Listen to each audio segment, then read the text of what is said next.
because there are so many ways to do arm bars, but because my opponent in this sport where the competitors there's nothing to grab, okay, and they get sweaty, there's a certain type of arm bar that you're seeing throughout the curriculum being taught. That's because it's very hard to turn into me, even if you're sweaty.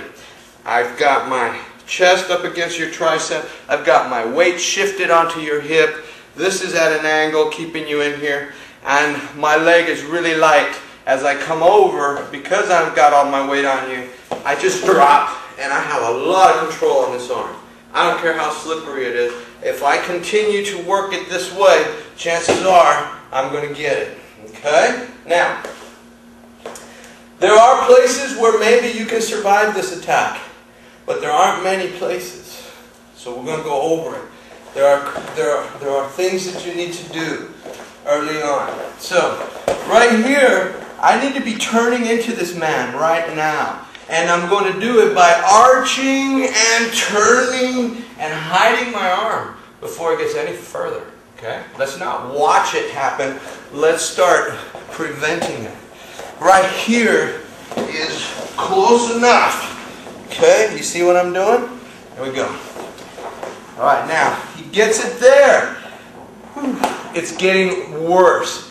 Before he really lashes it on close to his body, if I have a chance, I'm going to arch and turn with force, trying to turn my body and hiding this elbow all the way under, like this.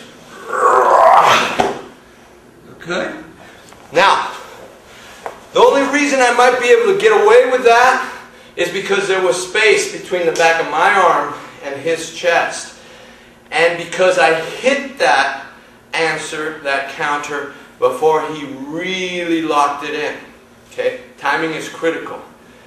Beyond that point, I still have an option. But don't be waiting this long. Okay? But I'm here. And I can no longer turn into him, and I sense that. And he is about to get me by throwing that leg over. So again, timing is critical. I put my legs together. Here, I pop my body, my hips out this way and upwards a little bit to knock him off balance enough to give me a chance. Whoosh.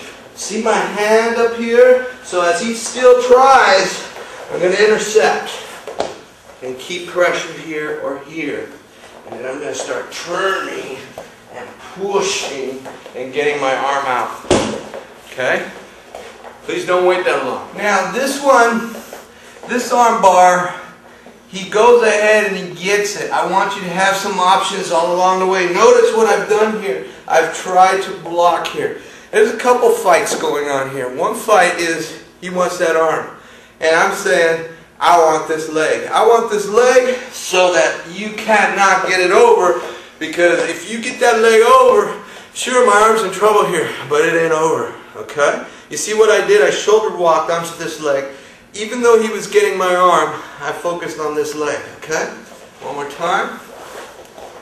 He's getting it, and instead of trying to save this way and fighting this losing battle, minor point, I'm going to try a more intelligent way to maybe survive this thing. It's a mess, don't get me wrong, but maybe, because I've pinned his leg there, I have a chance to start creating some sort of leverage, and then of course I have to escape his guard.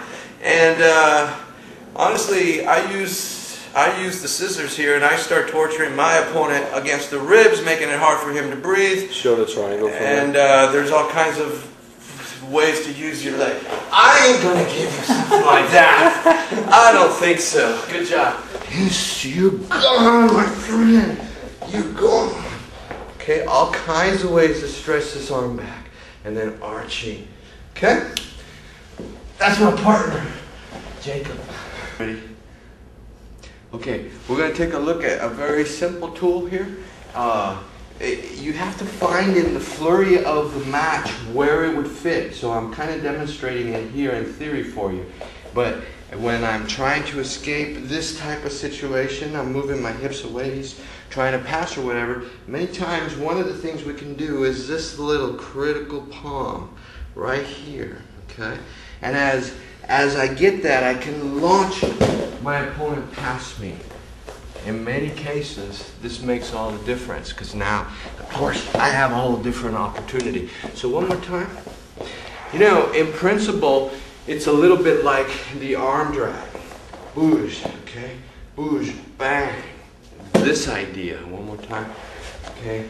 This idea. His body has to go past me. Well, notice, even with the leg in here, yes, now this is what I use here. Okay? Look at this. Boom, even if I'm here. Okay? So it's, whoa, and maybe to reach here, watch what I do. I have to rock, and I reach, and I pull. Okay? So one more time. He's fighting to pass. Look at how I'm trying to keep my space, but in order to reach, I may just have to rock and get it. Boom! Throw him this way. One more. And then you're moving your hip out. So here, whoosh, bang. Once I have that, whoosh. Okay? Just a little, what I call a link in the match. Many times it's hitting that tool, understanding that tool, having practiced it from both sides, to where when the opportunity arises, you don't hesitate. You hit that link, the match can turn in a totally different direction. Okay, remember that. So, again, when in half guard, we don't want them getting this underhook. This is bad news for me. So we're here, bam, we're pinning them down, getting them flat. This is where we want them, flat on their back. Now from here, I'm going to bring my arm over, come around, and I'm going to sit out this way with this leg way out so he has a hard time sitting up into me and reversing. From here, I'm coming under. And I'm kind of turning back into him, and I'm really pulling on this leg arm. Now my butt's so far out, I don't have enough room to bring this knee through here, this way. And I'm kind of bending him around his knee. His body's coming this way with this, and this part of his body is held really tight this way. It's kind of curled around my leg. And then my knee is also pushing down. Then from here, I just kind of wiggle while I keep my leg out, while I keep pressure on him with my knee. Then from here, I slide back into top side.